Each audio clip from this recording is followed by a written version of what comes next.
Back to our top business story. One of the most established U.S. institutions, the U.S. Postal Service, is making a major change. It is taking drastic cuts to cut billions of dollars in losses.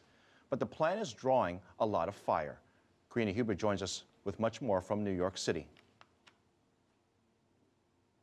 Hi, Phil. Well, yes, the U.S. Postal Service just announced that it will be cutting its Saturday mail delivery service. So now Americans will only get 5 days of mail service instead of 6. And this is because the department has been hemorrhaging money over the past few years as it's been having rising costs, and also trends have been changing. Americans are now increasingly paying their bills online and are choosing to correspond with each other through the internet.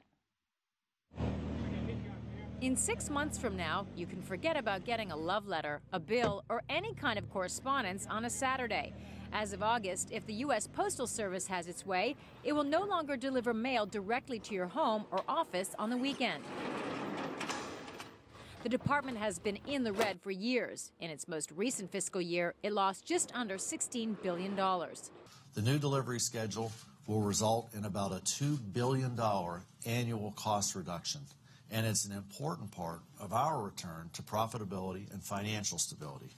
The move isn't a total surprise. It's already closed some mail processing plants and cut hours at post offices to limit expenses. It's faced steep retiree benefit commitments and struggled as more people turn to the internet to communicate and pay bills. Since 2007, total mail volume has fallen dramatically.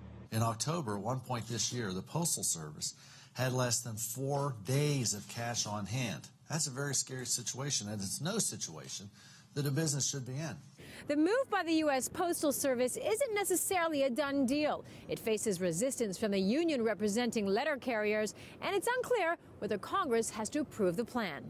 For many years, the annual spending bill has contained language that would forbid the Postal Service from ending Saturday delivery.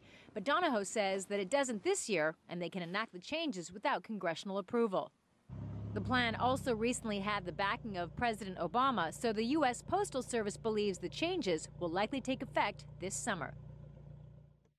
Now, one area that will not be affected by the changes is in the Saturday delivery of packages. That area of the U.S. Postal Service's business has been growing up 14% since 2010. Phil? You have to wonder how much that affects Amazon.com. But Karina, the Postal Service is the largest non-military agency employing over 500,000 workers. What's going to happen to them?